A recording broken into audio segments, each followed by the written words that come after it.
Hi and welcome back to my channel. I'm so excited that you're here and that you're watching this video.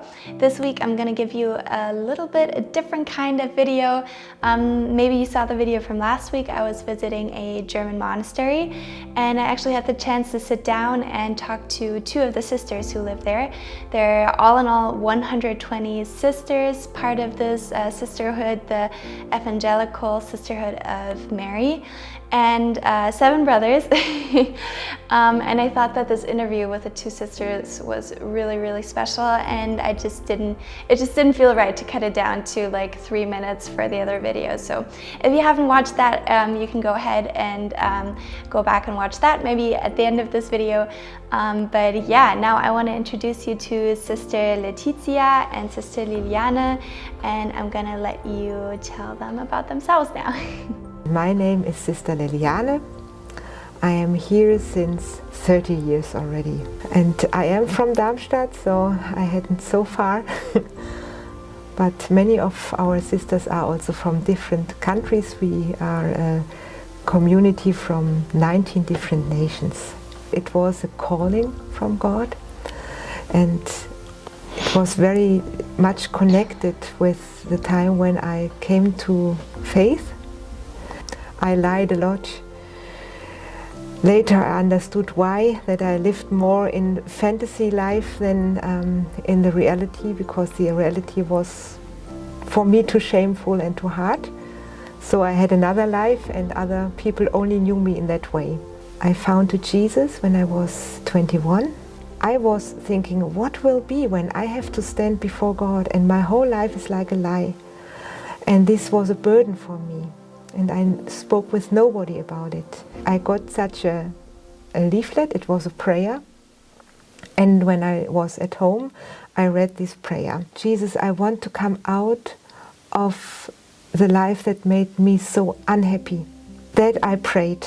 And I said, Jesus, if you hear me, and if you can help me, then do it. And I signed it with my name and with a date. He showed me then how to go all to all these people, to say the truth, to say, oh, I'm sorry, I lied, and I received forgiveness again and again, and my first love to Jesus was growing. And so 1 year later already, the Lord asked me, what about all your prayers from the morning to the evening? Do you think it's going in a completely different pathway that you actually thought? And I knew what he meant, but I thought, I'm a child of this world, it's over. But Jesus wanted to have me as his bride. I also talked to Sister Leticia. She's originally from Norway, and she heard a lot about the Sisters of Canaan, and she and her friend got curious. A friend of mine and I, we had a longing, we want to go to Canaan and see what that is like. So we were 17 and with Interrail, and were here for 4 weeks. And from that time it was my spiritual home, because my hunger and thirst got something here that I had not received before. I had no idea that I one day would stay here or get a calling. I made an education in Norway, so many years passed by until it was the opposite of Sister Liliana. I was in the education for an occupational therapist, and it very much corresponded to my gifts and interests and all these things. I had the free choice to go into that, and still it left an inner emptiness in my heart. I realized I will never go in that work, though it was meaningful in itself, but it was not my place. So the last Christmas, until we were about to finish our education, I came here just to before the Lord and ask him, what is my place? I cannot become a missionary or a teacher or whatever if I do not know you call me for that, and marriage and everything. And I was on my knees a lot, and I brought everything into light that could be a hindrance for him to show me my next step. And then in the Christmas time, he somehow showed himself as my personal bridegroom. And through his word also spoke to my heart very deeply. I want to have you for myself. And my heart was almost exploding. I was so happy.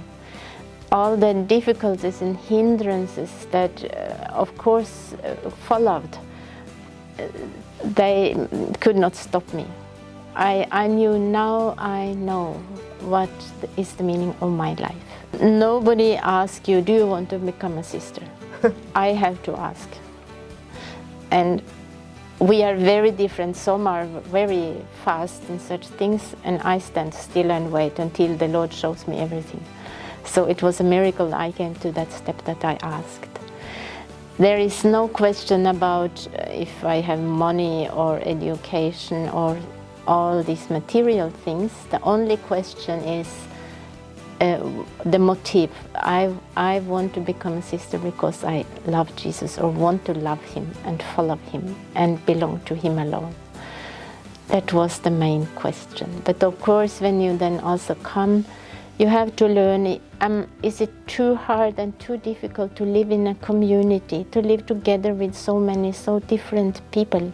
I wanted to give my best as I entered the sisterhood. I think everyone wants to. And I was so disappointed about myself. I was not always so kind and willing and patient and all these good things I wanted to be.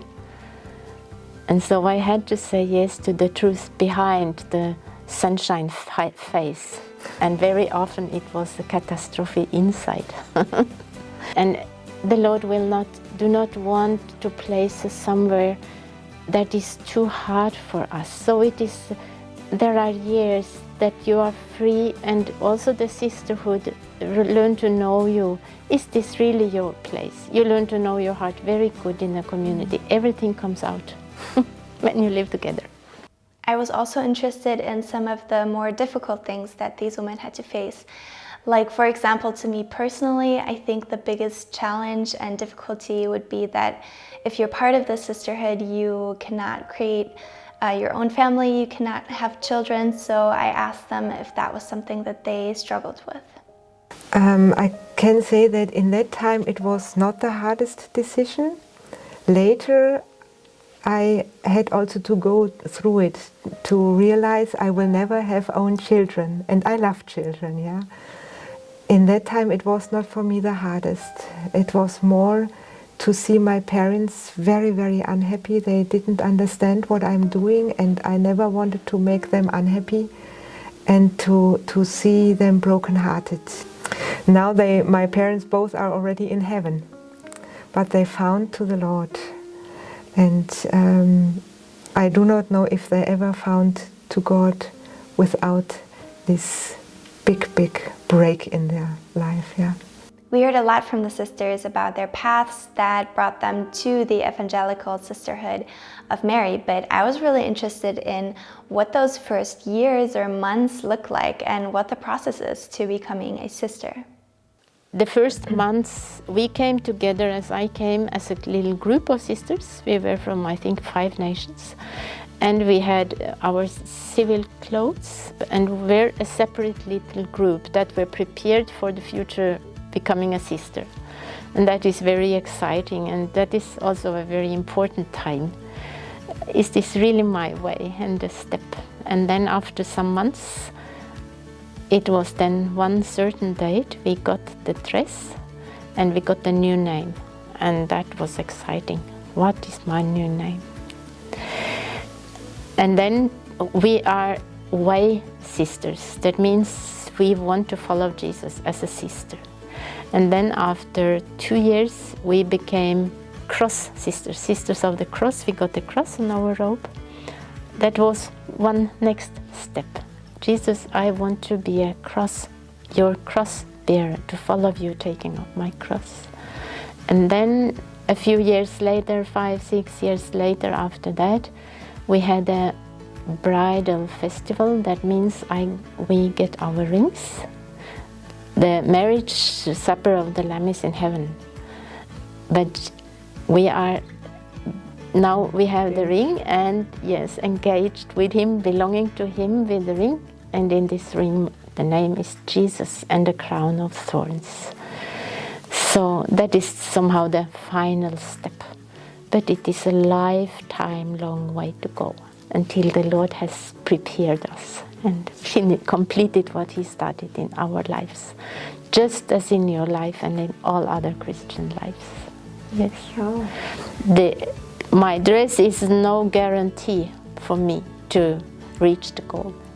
Something I ask everybody on this bike trip that I interview is how me and also you viewers can pray for them. And this was their reply. I think we have a calling for these times that we are living in, that are very challenging for everyone, and that the Lord finds us in the ministry he has given to us just for these times. That people also can come to Canaan to meet him, to be encouraged, to come to quiet, and that we go the way the Lord has called us faithfully. Thank you so much for sticking around to the end of this video. As always, I would be so grateful if you could subscribe to my channel, comment on this video, what you thought of the interview, what you think of this life. And of course also like this video, share it with people who could be interested. This is really a way of just supporting my project. I'm biking around Europe for 1 year and trying to meet as many Christians from as many different backgrounds and sharing my experiences with you every week, every Thursday, with a video on this channel. Next week I'm going to show you my church and my hometown, which I'm especially excited for. So I hope I will see you then.